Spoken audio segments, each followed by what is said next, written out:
Bueno, hemos leído un texto, no sé si muy conocido, a veces se hace referencia, pero no creo yo que sea de los más predicados. Y sin embargo, creo que es muy importante, aunque tengo unos cuantos textos más en el día de hoy, porque el Señor me ha puesto varios textos al hilo de lo que quiero compartir con vosotros. Pero empecemos por, por el de hoy, el que nos ha leído Isaías, y primero nos dice, profeta de en medio de ti, de tus hermanos, como yo, te levantará el Señor tu Dios, a Él oiréis. Conforme a todo lo que pediste al Señor tu Dios en Horeb el día de la asamblea, diciendo, no vuelva yo a oír la voz del Señor, mi Dios, ni vea yo más este gran fuego para que no muera. El pueblo le cogió miedo cuando el Señor se manifestó en el Sinaí y cuando escuchó aquellos truenos, aquella fuerza sobrenatural. Y entonces le pide al Señor que no le hable directamente. Entonces el Señor dice, vale, yo me reuniré con Moisés, yo le hablaré a Moisés y Moisés será el que os transmita lo que yo le diga. Entonces, el origen de que el Señor no se manifieste directamente es porque nosotros no somos capaces de resistirlo. Pero eso no quiere decir que Dios no esté dispuesto a hablarnos. Empecemos por ahí. Y Dios, una de las formas que utiliza para hablarnos es lo que se llaman los profetas. Realmente el profeta viene a querer decir el que habla en el nombre del Señor. Y claro, aquí surgen cosas, yo he visto con mucha tristeza en algún caso, dar profecías en las iglesias y la gente creerse a pie juntilla ciertas profecías que desgraciadamente en algún caso han terminado muy mal. Y claro, surge la pregunta, bueno, ¿me tengo que creer todo lo que me digan o no me lo tengo que creer? ¿Y qué hacer con esto? Y es un tema, hermanos, bastante serio porque, como digo, a veces se han cometido barbaridades con esto. Y el Señor, si seguimos leyendo, en este texto, luego lo podéis meditar en casa, dice dos cosas y por eso es importante el tener claro este tema. Porque dice que si el Señor manda un profeta que habla de parte de Él, te va a pedir cuenta si no lo escuchas. Fijaos que dice, yo levantaré profeta, dice, profeta le levantaré de en medio de sus hermanos como tú y pondré mis palabras en su boca y él les hablará todo lo que yo le mandare.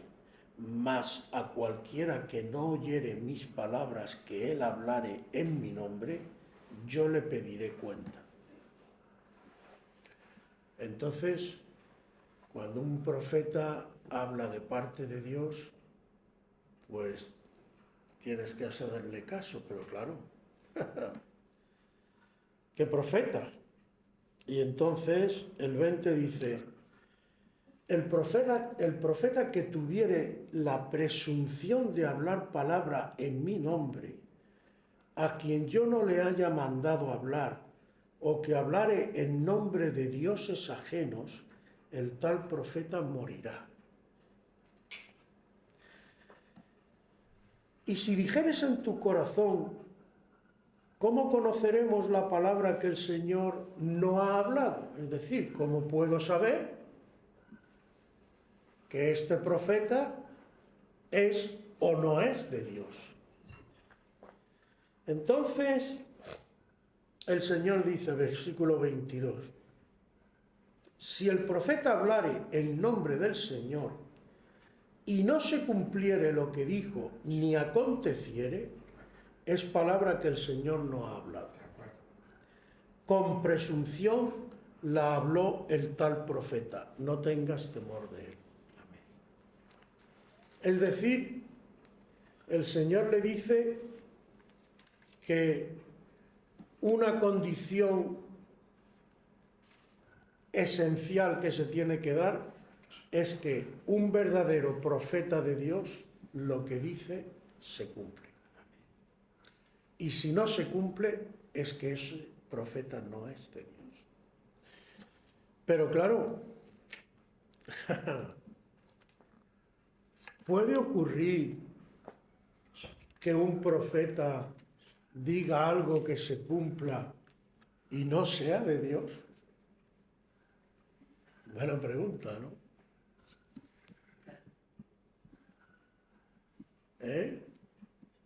¿Creéis que esto puede pasar?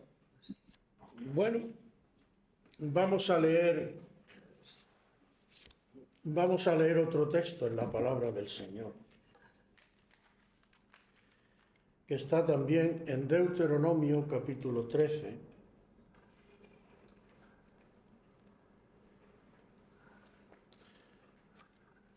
Deuteronomio capítulo 13, versículo 1 en adelante, nos dice así la palabra del Señor.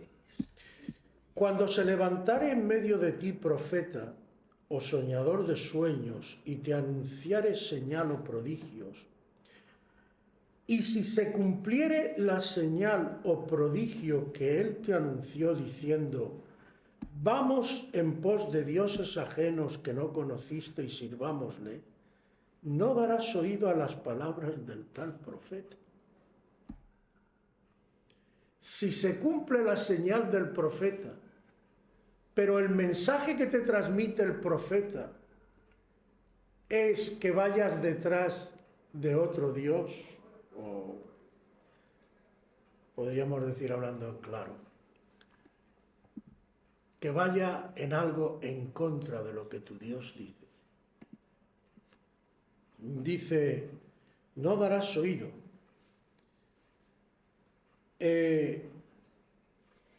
Dice más, dice, porque el Señor, versículo 3, porque el Señor vuestro Dios os está probando para saber si amáis al Señor vuestro Dios con todo vuestro corazón y con toda vuestra alma.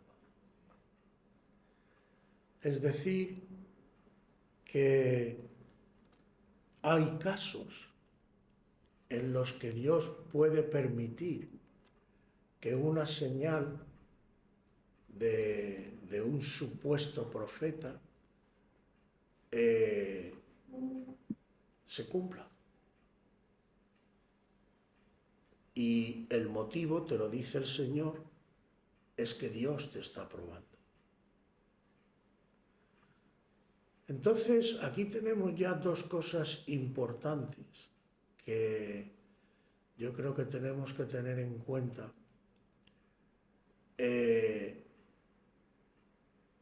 Porque desgraciadamente además vivimos una época, es más, vamos a leer otro texto que está en 2 Tesalonicenses, si no recuerdo mal. 2 Tesalonicenses capítulo 2.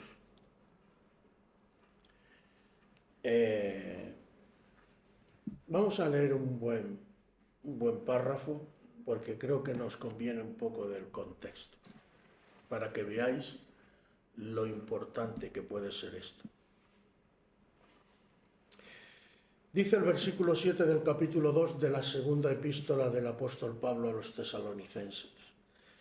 Porque ya está en acción el misterio de la iniquidad, solo que hay quien al presente lo detiene hasta que él a su vez sea quitado de en medio. Y entonces se manifestará aquel inicuo a quien el Señor matará con el espíritu de su boca y destruirá con el resplandor de su venida. Inicuo cuyo advenimiento es por obra de Satanás. Atención a lo que dice ahora. Con gran poder y señales y prodigios mentirosos, y con todo engaño de iniquidad para los que se pierden, por cuanto no recibieron el amor de la verdad para ser salvos. Por esto Dios, versículo 11, por esto Dios mismo les envía un poder engañoso para que crean la mentira, a fin de que sean condenados todos los que no creyeron a la verdad, sino que se complacieron en la injusticia. Parece fuerte, que lo es. Pero nadie va a poder acusar a Dios nunca de que no lo ha advertido. Ahora, cada uno tiene que tomar sus propias decisiones. Porque esto, como se suele decir, es personal e intransferible. Cada uno tiene que decir qué va a hacer. Pero yo creo que el Señor es claro y por esto este tema es tan importante. Porque van a venir poderes, supuestos milagros, supuestos hechos maravillosos, que en este caso, según nos dice la palabra, va a engañar a mucha gente. Esto, ves tú como este es el que vale, mira qué poder tiene, mira cómo...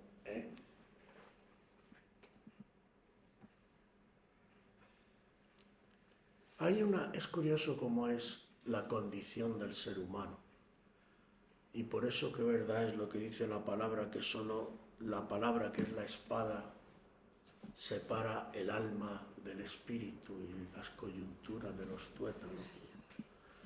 Y hay que aprender a separar las cosas espirituales de las cosas carnales, porque si no hay un grave peligro, pero muy grave y muy serio peligro. Mucha gente le echa la culpa a Dios, por ejemplo, por eso digo que cómo somos y qué desconocimiento tenemos de la palabra de Dios. Si Dios es bueno, ¿qué me dices, por ejemplo, de los terremotos donde mueren hasta los niños? ¿Y cómo sabe además Satanás pincharte en el sentimentalismo malentendido además? Yo preguntaría, ¿y dónde dice que los terremotos los produce Dios? Cógete el libro de Job. El libro de Job empieza diciendo que Satanás va al Señor y le pide permiso para actuar contra Job. Y el Señor le da permiso. Solo le dice, lo único que no puedes tocar es su vida. Pero claro, no le dijo que no tocara la de los hijos, ni la de sus riquezas. Y una de las cosas, si no recuerdo mal, porque estoy hablando de memoria, es una especie de terremoto, o un viento, ahora no me acuerdo exactamente del pasaje, que causa una desgracia y mueren allí la familia y mueren los criados y esto. Según el texto, ¿quién hace el terremoto?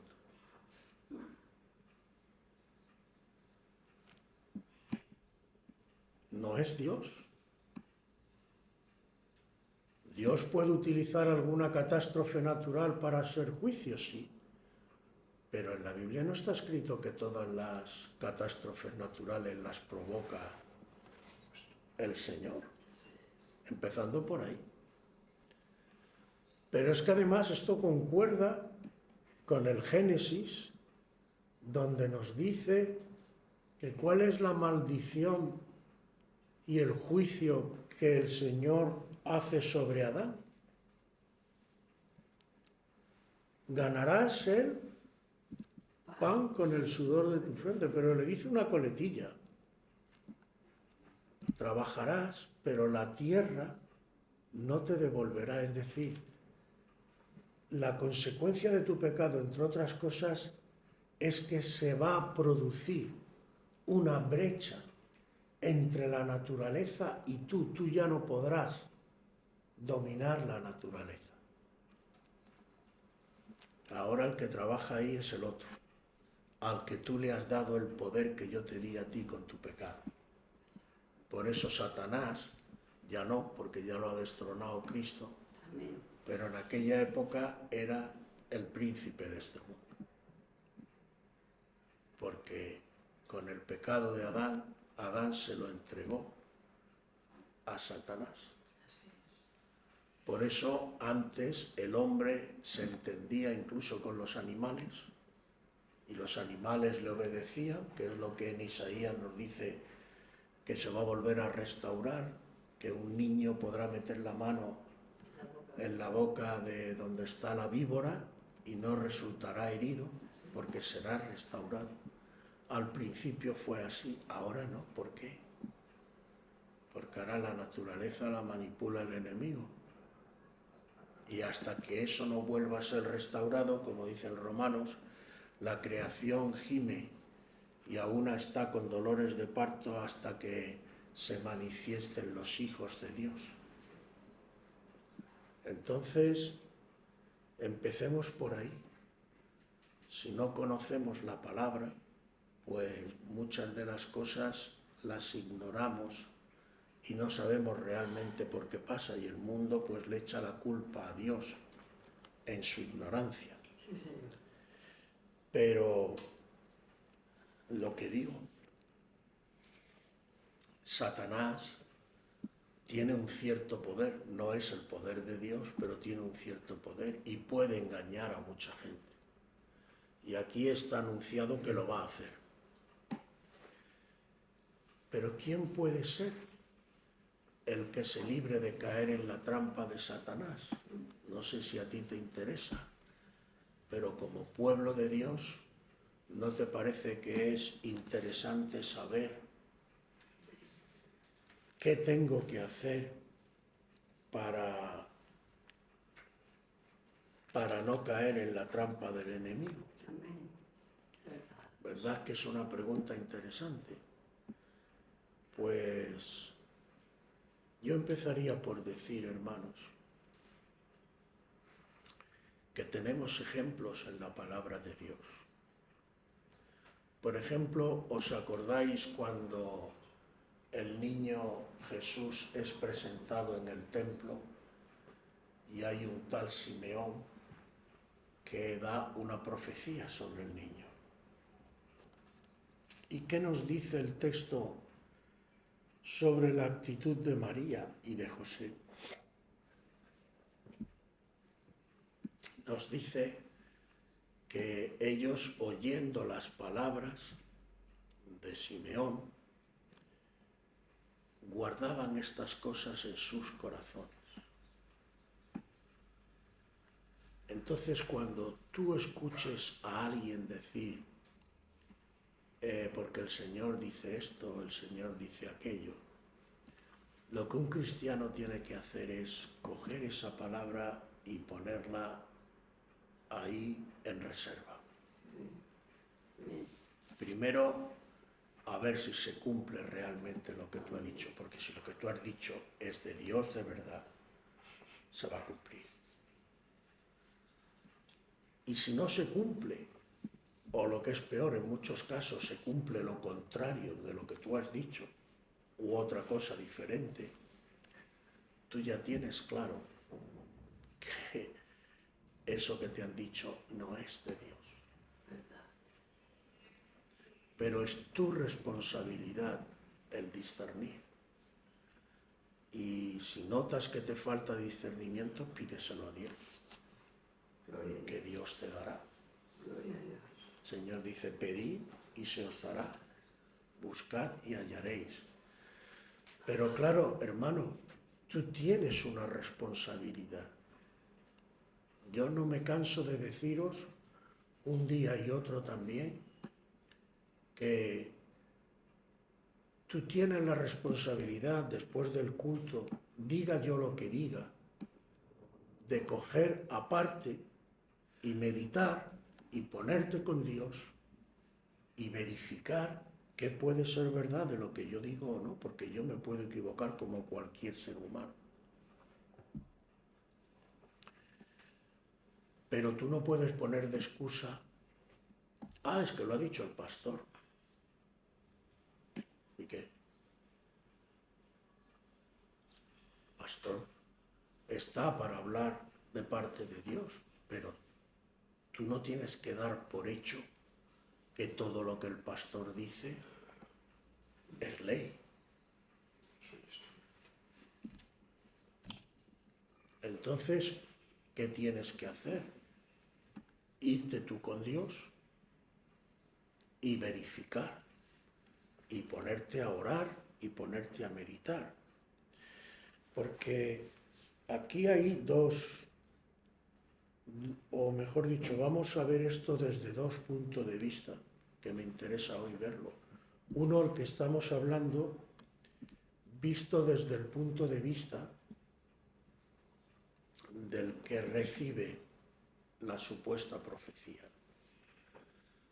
Entonces, en aquella época además, el Señor le tiene que dar, como he dicho, instrucciones muy claras de que se tiene que cumplir, de que también puede darse el caso, pero más o menos veremos que es lo mismo, aunque hay una pequeña diferencia. En aquella época no estaba completada toda la palabra de Dios, pero nosotros ahora ya la tenemos toda.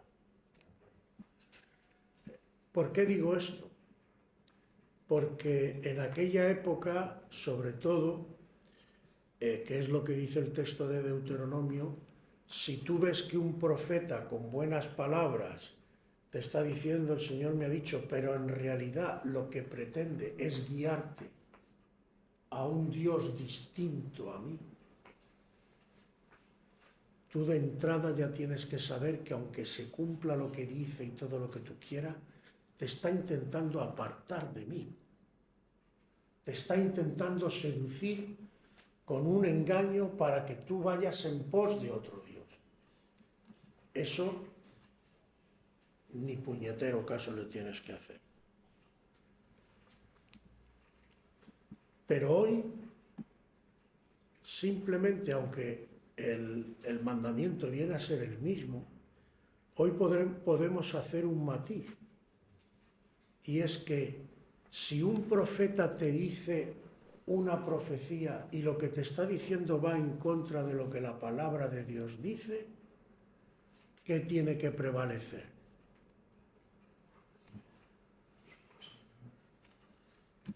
Si el profeta te dice, mira, te doy esta señal y el mandamiento es que como tu vecino te cae gordo, le des 3 puñaladas a la salida del... ¿Tú qué vas a hacer? Pues sí, porque además me acuerdo de que me contaron una vez que Abraham fue a matar a su hijo, pues será del Señor. Voy a cargármelo. Entonces, de lo único que el Señor, y son palabras del Señor, dice que el cielo y la tierra pasarán, pero... ¿Y qué dice en 1 Corintios capítulo 13? Los dones, la profecía, la esperanza la fe, todo eso va a pasar, tiene su época, tiene su periodo y se acaba. Lo único que permanece, ¿qué es? El amor y la palabra de Dios. Es lo único eterno. Que por cierto, si es eterno y es por siempre, para siempre, quiere decir que esto es para todas las generaciones. Que es otra de las cosas que hay que tener mucho cuidado, porque bueno, parece que ya ciertas cosas del Señor, ahora para esta época, estás muy antiguo, César, es que tú eres un carca. Bueno, pues sí, pues seré un carca. Y ¿sabes qué te digo? Me da igual. Llámame lo que quieras. Pero, ¿a quién sirvo yo? Entonces, mi fidelidad, ¿quién tiene que ser? A Dios. Entonces, la palabra de Dios, como en otro sitio dice, no puede ser quebrantada, es decir, tiene cumplimiento. Por eso, entre otras cosas, Satanás tiene tanto interés en que tú no la conozcas y no la estudies y no la medites y no la razones y no la escudriñes. Porque sabe el peligro que puede tener esta palabra. Sin embargo, el Señor, ¿qué te dice? Escríbela con los judíos, esa es otra. Bueno, los judíos y nosotros, y en el fondo los judíos tampoco son tan distintos de nosotros. A veces cuando nos interesa lo tomamos literal. Escríbela en tu frente. Se ponen aquí el tefelín se lo atan en la mano. Escríbela en tu puerta. Y se pone ¿cómo se llama? La mezuza, creo que se llama. Me acuerdo de mi suegro, que era judío, la ponía en su casa. Textos, fragmentos de la Torá allí escritos y grabados. Pero vamos a ver, hermanos, sinceramente, yo no creo que haya ni que saber ni hebreo ni griego para entender ciertas cosas. Realmente ese fetiche es lo que te va a dar. ¿Es eso lo que está diciendo Dios? Con que tú tengas en tu puerta escrito esto, tú ya... Por favor. Y cuando el Señor le dice, si es que además tienen ahí la clave, cuando vayas con tu hijo por el camino, le hablarás de estas cosas.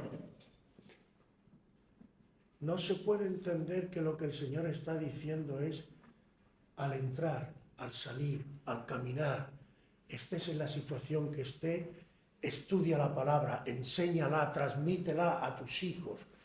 Es decir, haz de la palabra el fundamento. ¿Qué le dice a Josué? Tú vas a entrar a tomar la tierra prometida. Yo que te digo, esfuérzate, sé valiente y medita en esta palabra de la ley día y noche, para que todo te vaya bien, para que seas prosperado y para que mi voluntad se pueda cumplir en ti. ¿Tan difícil es de entender? ¿Tanto nos tenemos que complicar la vida? ¿O más bien es que ponemos un montón de excusas para poder esquivar lo que el Señor nos está diciendo? Sí, Señor. Sí, Señor. Entonces, la palabra de Dios está por encima de cualquier profecía que cualquier profeta te pueda dar. Y si un profeta te viene y te da una profecía que no te cuadra con lo que la palabra de Dios dice, ya de entrada tienes que decir, esta profecía no es de Dios. Incluso aunque una señal que te dé se cumpla. Y luego, si es de Dios, pongamos por caso incluso, que podría ser, ¿cuál es la actitud correcta?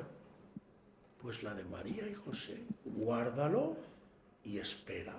Vamos a ver qué pasa. Ya sabré, el Señor me mostrará. Mientras ve orando y ves pidiéndole al Señor, ilumíname, ¿qué hay de verdad en esto? ¿Qué hay de mentira? Ayúdame a separar, a discernir.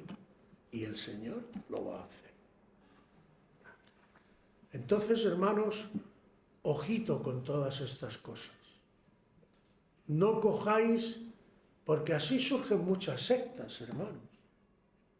La secta sigue al líder con los ojos ciegos, como se suele decir. No, hermanos. Primera cosa, y no me entendáis mal, yo soy el primero que os digo que hay, como dice también la palabra, que obedecer y que tener respeto a los siervos del Señor, pero dentro de lo que la palabra de Dios dice. Si a mí un siervo de Dios o un supuesto siervo de Dios, me está induciendo a hacer algo que va en contra de la palabra, pues ya puede decir el siervo de Dios lo que sea. Porque además te digo una cosa, ¿es tu Salvador el siervo de Dios? A veces no nos damos cuenta, pero entre los evangélicos, con estos de los siervos, que si Billy Graham, que si Gigi Ávila, que si no sé cuánto, muy bien, son siervos, gloria a Dios por ellos, pero no son tu Dios. El que ha muerto por ti, el que salva y edifica tu vida, es Jesucristo. Y Él, entre otras cosas, te hará entender y te hará discernir quién te engaña y quién no te engaña.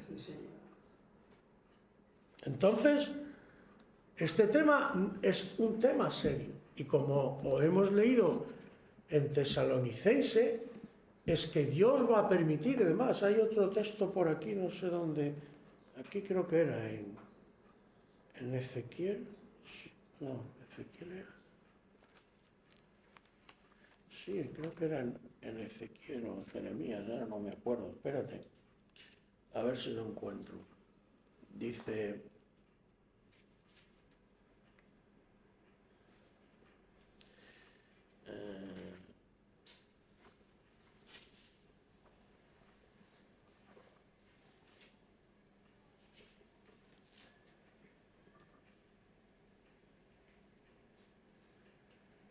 ay, ahora no me viene, se me ha ido de...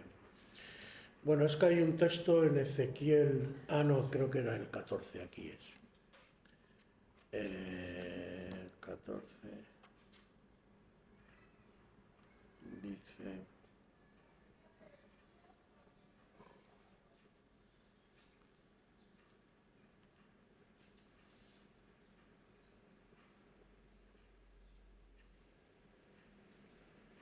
No, pues no es el que... no me viene ahora, no sé si es aquí o en Jeremías 23, a ver. ¿Qué buscas?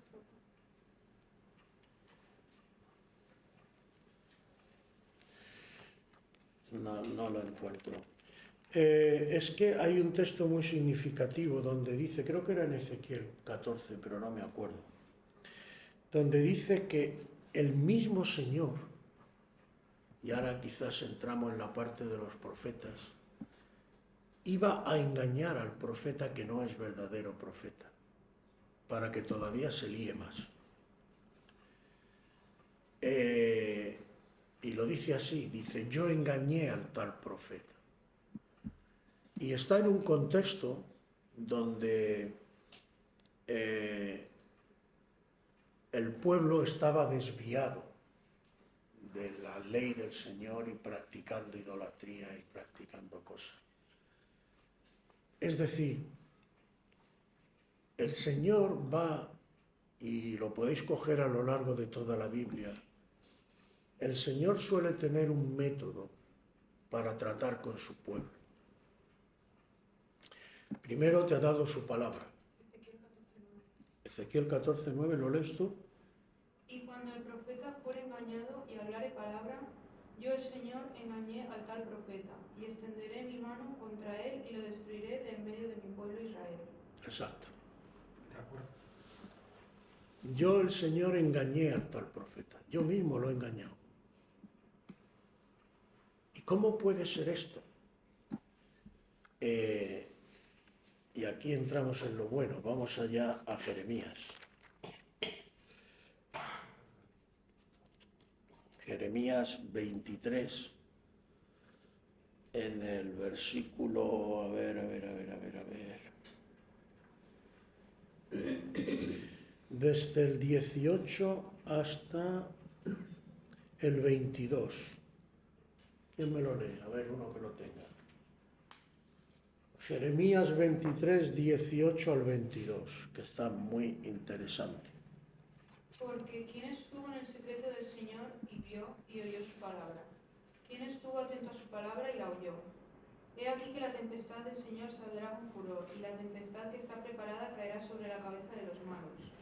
No se apartará el furor del Señor hasta que lo haya hecho, y hasta que haya cumplido los pensamientos de su corazón. En los postreros días lo entenderéis cumplidamente. No envié yo a aquellos profetas, pero ellos corrían.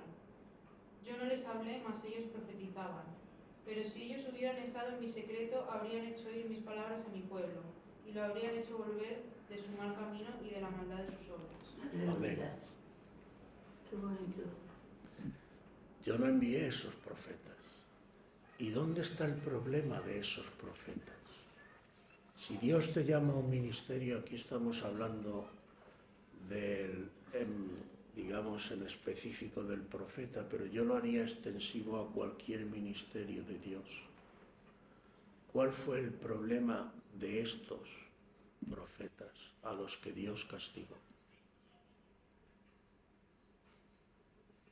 Lo acabamos de leer. No estuvieron en mi secreto.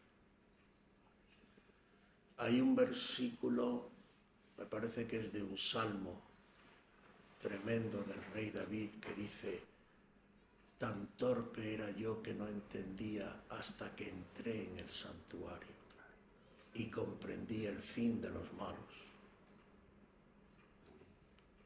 Es decir, cualquier siervo de Dios. Hay otra advertencia seria, está en el Nuevo, porque todo esto deriva, y veis, como dice también la palabra, no hay nada nuevo bajo el sol. El ser humano está en pecado en todas las edades. ¿Os acordáis de estos versículos que dicen: en aquel tiempo muchos vendrán en mi nombre diciendo, en tu nombre echamos fuera demonios, Señor, en tu nombre hicimos milagros, verdad. en tu nombre? Sí. ¿Y cuál es la respuesta del Señor? Apartaos, Hacedores de bien. no os conozco. Apartaos de mí, hacedores de maldad. Porque nunca os conozco. Hacedores de maldad. Si te estamos diciendo que hemos echado fuera demonios y que hemos hecho milagros, ¿qué pasa aquí? Esto es para volverse loco.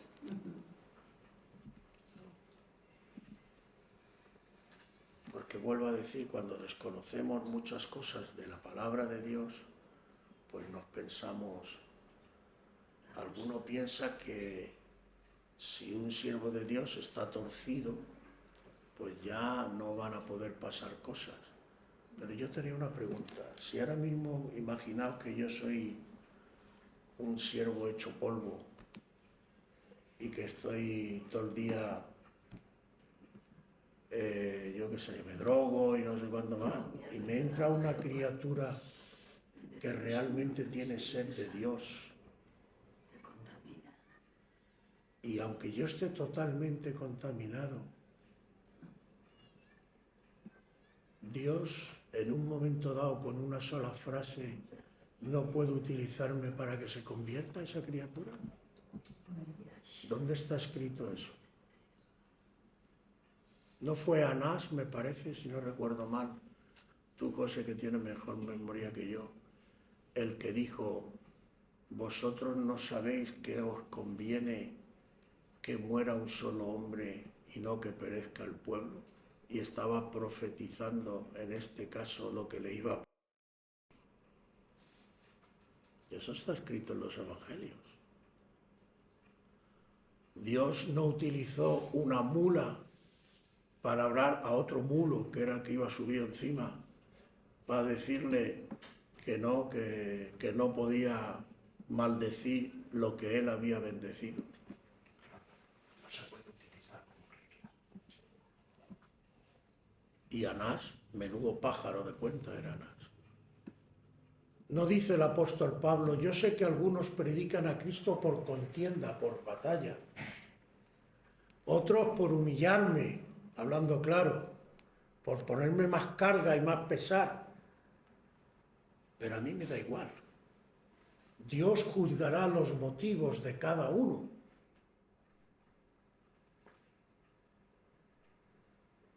Pero lo que yo me gozo es que el Evangelio es predicado y el Evangelio tiene poder para salvar vidas. Y yo en eso me gozo.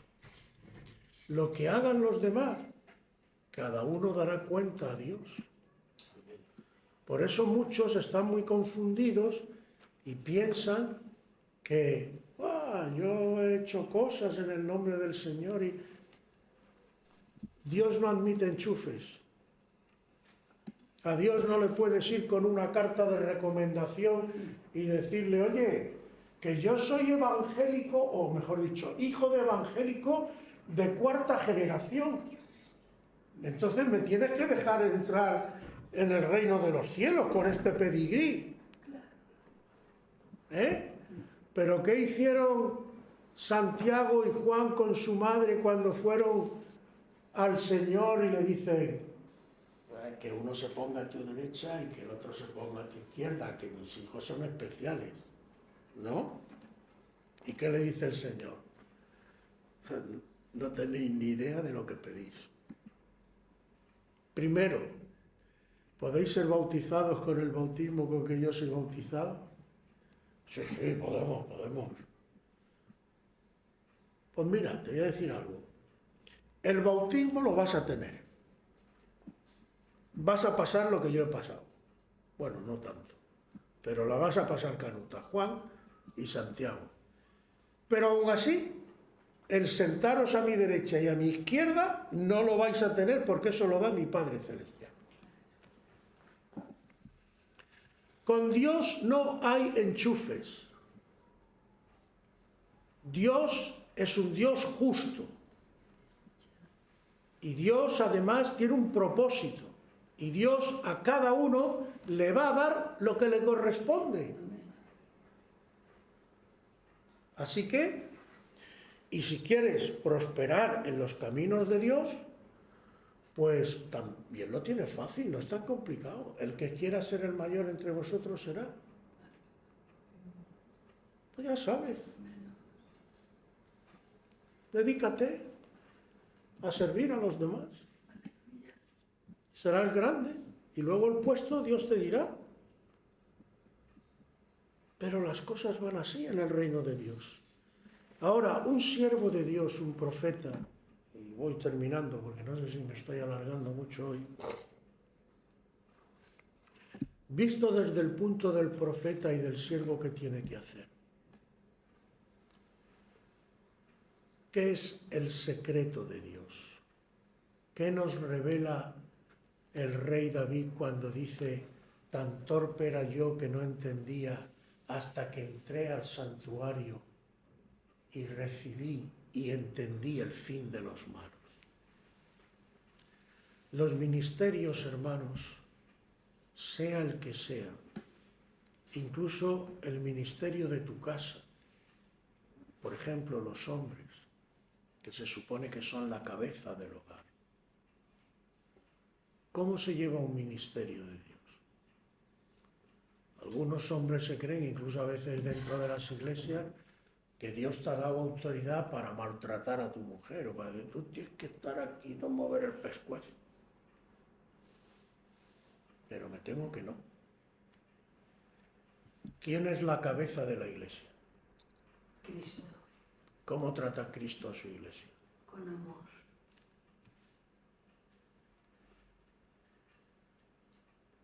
Entonces, ¿qué quiero decir con esto?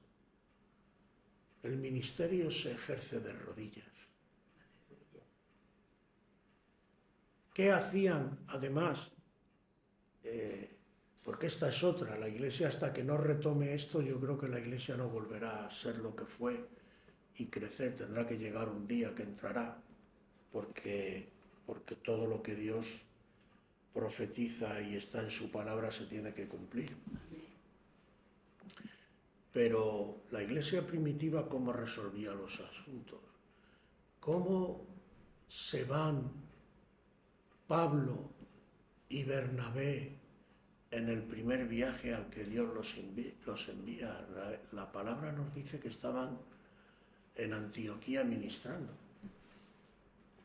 Y dice que estaban ministrando a Dios. ¿Qué es eso de ministrar a Dios? Que estaban en oración y ayuno. ¿Qué es eso? ¿Qué haces tú cuando estás en oración y ayuno? Buscar el rostro de Dios, ministrando a Dios. Estaban como siervos delante del Señor, juntos, orando, pidiéndole: Señor, revélanos tu voluntad. Y nos dice el texto que el Señor se manifiesta y les testifica a todos, le da testimonio de que era el momento en que tenían que apartar a Pablo y a Bernabé para la obra a la que yo los he llamado. Y yo ahora me manifiesto que es el momento. Es decir, Dios los llama. Por cierto, fijaos qué diferencia de cómo se hacen hoy las cosas. Dios llama a Pablo, lo convierte y en el mismo momento prácticamente le dice hasta la clase de ministerio que va a tener. Tú vas a ir a los gentiles. Pero se cree que por lo menos, algunos dicen que más, desde el momento de su conversión hasta que empieza realmente el ministerio han pasado por lo menos 7 años. Y en esos 7 años, ¿qué estaba haciendo el apóstol Pablo? Sirviendo como uno más en la iglesia. Uno más. Solo cuando el Señor le dice: ahora Pablo, y cuando da testimonio en la iglesia y los reconocen y lo envían, entonces empieza su ministerio. Mientras, uno más. Hoy a veces llegamos a las iglesias y ya queremos ser de entrada, no el pastor, ahora ya pastor se ha quedado corto, ahora hay que ser apóstol. Que ser... ¿Qué diferencia? Pero si no os vale con esto, por eso digo que hasta que esto no se restaure, porque yo creo que es un pilar de la palabra. ¿Qué ocurre en el primer concilio de Jerusalén? ¿Cómo termina el concilio después de hablar entre ellos y tal, discutir incluso? Terminan y hay una coletilla que dice que después de poner allí la discusión y poner en claro lo que tenían que esto y no, dice que se ponen otra vez en oración y ayuno. Y entonces les escriben una carta a las iglesias. ¿Y qué decía la carta? Le ha parecido bien al Papa Pedro y a toda la curia apostólica enviaros esta carta para que sepáis cuál es la voluntad de Dios. ¿Dice eso? ¿Qué dice?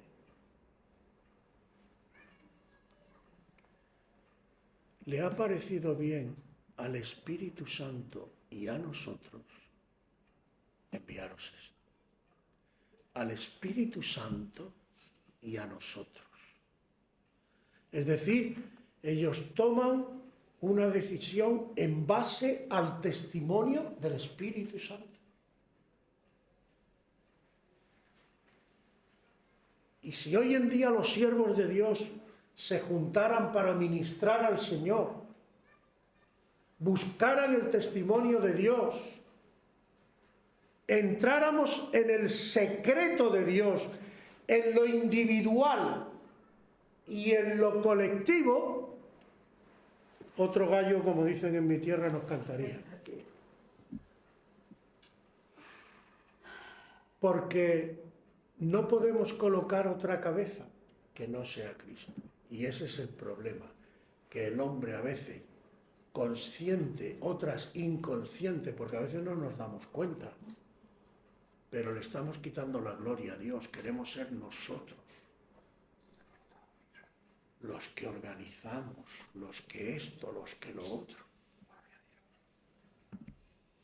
Pero en la Iglesia no funciona así. El mismo apóstol Pablo dice, pero ¿quién es Pablo? ¿Quién es Silas? ¿Quién es Pedro? Si nosotros somos instrumentos. ¿He muerto yo por vosotros? No habéis entendido nada. Sois carnales, estáis haciendo grupitos. Ah, no, yo soy de Pablo, yo soy de Silas, yo tal, yo... No habéis entendido nada. Eso lo único que me indica a mí es que estáis en vuestra carne, sois cristianos carnales. Porque el verdadero espiritual... ¿Está mal? Es que anoche pasó mala noche, ayer pasó mal día. Bueno, terminamos ya. El verdadero cristiano, el espiritual, ni siquiera se expresa en esos términos. Porque un verdadero cristiano que busca la voluntad de Dios, busca la voluntad de Dios. ¿Y dónde está escrito en su palabra que su voluntad sea que estemos dispersos? Yo más bien creo que hay una oración por ahí, no sé de quién será, que dice, Padre, que ellos sean uno, como tú y yo somos uno. ¿Es esa la voluntad de Dios o no lo es? Entonces, ¿la división de dónde viene? ¿De Dios o de los hombres? ¿Dios tiene muchas palabras o tiene una? Cuando Dios dice una cosa a uno, al otro le dice lo contrario. A mí eso no me cuadra, ¿no? ¿Quiénes son entonces los que se tienen que humillar, pedir perdón, buscar el secreto y el rostro de Dios y decir, Señor, hágase tu voluntad, guíanos? ¿Quiénes son? Yo. Todos nosotros, pero especialmente los que más responsabilidad tienen. Por eso digo que los ministerios, sea el que sea, se llevan de rodillas. Y si no hay intimidad con Dios en realidad, ¿qué significa cuando el Señor le dice a estos en tu nombre encima y tal, no os conozco? ¿Qué significa o qué sentido tiene conocer en la palabra de Dios? ¿Qué significa, por ejemplo, cuando el Evangelio, creo que es el de Mateo, dice que José no conoció a María hasta que tuvo a su hijo primogénito? ¿Qué está diciendo? ¿Que antes era una extraña?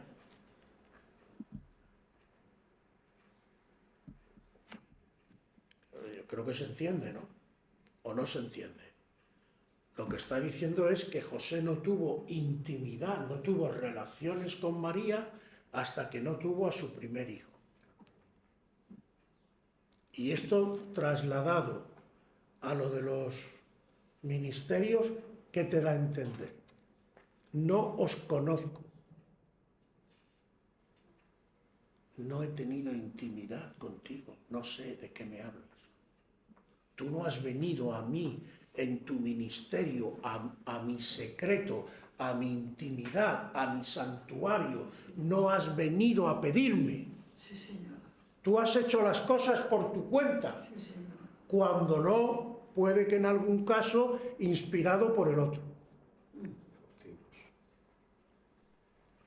¿Por qué los profetas no pudieron realmente profetizar la verdad de Dios? Porque no tenían una relación con Dios. Hablemos claro. Si hubieran tenido una verdadera relación con Dios, auténtica, real, y le hubieran preguntado a Dios y hubieran demandado en oración, Dios les habría dado. Amén. Y hubieran profetizado de verdad. Amén. Por eso, hermanos, cualquier ministerio empieza de verdad por buscar el rostro de Dios. Y para todo el pueblo, buscad y pedirle a Dios que os ayude a discernir Amén. lo que es verdad de lo que es mentira, para que el enemigo no gane ventaja y os engañe.